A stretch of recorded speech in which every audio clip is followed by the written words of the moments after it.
الحمد لله والصلاة والسلام على رسول الله أما بعد. عن نبي ذر قال لي رسول الله صلى الله عليه وسلم يا أبا ذر لأن تغدو فتعلم آية من كتاب الله خير لك من أن تصلي 100 ركعة. حضرت ابو ذر رضی اللہ تعالی عنہ سے مروی ہے، وہ کہتے ہیں کہ مجھ سے رسول اللہ صلی اللہ علیہ وسلم نے ارشاد فرمایا، اے ابو ذر، اگر تم روزانہ قرآن کریم کی ایک آیت کو سیکھ لیا کرو تو یہ تمہارے لیے 100 رکعت نفل نماز سے بہتر ہے۔ یہ حدیث پاک جو آپ کے سامنے پڑھی گئی، یہ سنن ابن ماجہ کے اندر ہے۔ حدیث کا نمبر ہے 219۔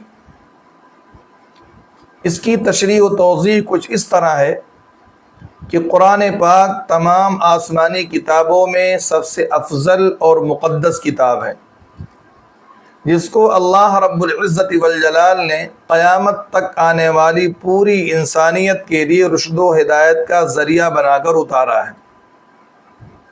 اس کتاب کو سمجھنا اور اس میں غور و فکر کرنا اور اس کے معانی اور مفاہیم کو جاننا بہت نیکی اور ثواب کا کام ہے۔ سرور کائنات محمد عربی صلی اللہ علیہ وسلم نے ارشاد فرمایا، خیرکم من تعلم القرآن وعلمہ، تم میں سب سے بہتر انسان وہ ہے جو قرآن کریم کو سیکھے اور سکھائے، اور قرآن پاک کو سیکھنے کا اکمل اور احسن درجہ یہ ہے کہ اس کو ترجمے اور معانی کے ساتھ سیکھا جائے۔ تو جو لوگ قرآن کریم کو اس کے معانی کے ساتھ پڑھتے ہیں اور جو لوگ قرآن پاک کو اس کے ترجمہ اور تفسیر کے ساتھ پڑھتے ہیں، وہ لوگ اللہ کے رسول صلی اللہ علیہ وسلم کی نظر میں تمام انسانوں میں سب سے بہتر انسان ہیں۔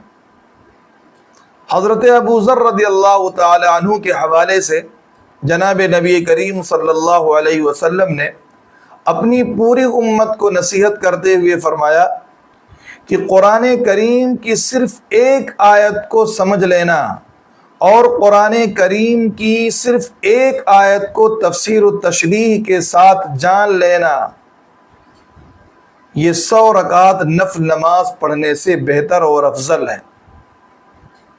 جب قرآن کریم کی صرف ایک آیت کو سمجھنے اور اس کے معانی اور مفاہیم کو جاننے کا یہ ثواب ہے، تو جو لوگ قرآن کریم کے کئی صفحات کو اور قرآن کریم کے کئی پاروں کو سمجھ کر پڑھتے ہیں اور اس کے تراجم اور تفاسیر کو جانتے ہیں، ان کا مقام و مرتبہ اللہ کے ہاں کتنا اونچا ہوگا اور ان کے نامہ اعمال میں کتنے ثواب لکھے جاتے ہوں گے، ان کا اندازہ نہیں لگایا جا سکتا۔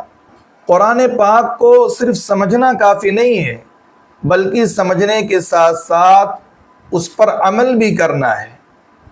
جو قرآنی تعلیمات ہیں ان کو اپنی عملی زندگی میں نافذ بھی کرنا ہے۔ حدیث پاک کے اندر اللہ کے نبی صلی اللہ علیہ وسلم نے ارشاد فرمایا، ان اللہ یرفع بهذا الکتاب اقواما ویضع به آخرین، کہ اس کتاب کے ذریعے اللہ تعالیٰ کچھ لوگوں کو سربلندی عطا کر دیتے ہیں اور کچھ لوگوں کو اللہ تعالیٰ ذلیل و خوار کر دیتے ہیں۔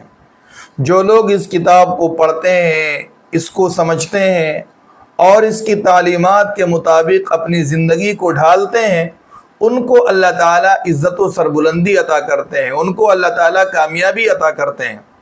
اور جو لوگ اس کتاب کو نہیں پڑھتے، اس کو نہیں سمجھتے اور اس پر عمل نہیں کرتے، اللہ تعالیٰ ان کو ذلیل و خوار اور رسوا کر دیتے ہیں۔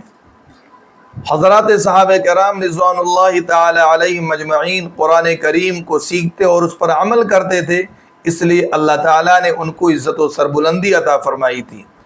اور جب تک ہم نے بھی قرآن کریم کو پڑھا اور اس پر عمل کیا، ہم بھی عزت و آبرو کے ساتھ دنیا میں زندگی گزارتے رہے۔ لیکن جب سے ہم نے قرآن کریم پر عمل کرنا چھوڑا، اس کے مطابق زندگی گزارنا چھوڑا، تب سے ذلت و رسوائی ہمارے پیچھے لگ گئی ہے۔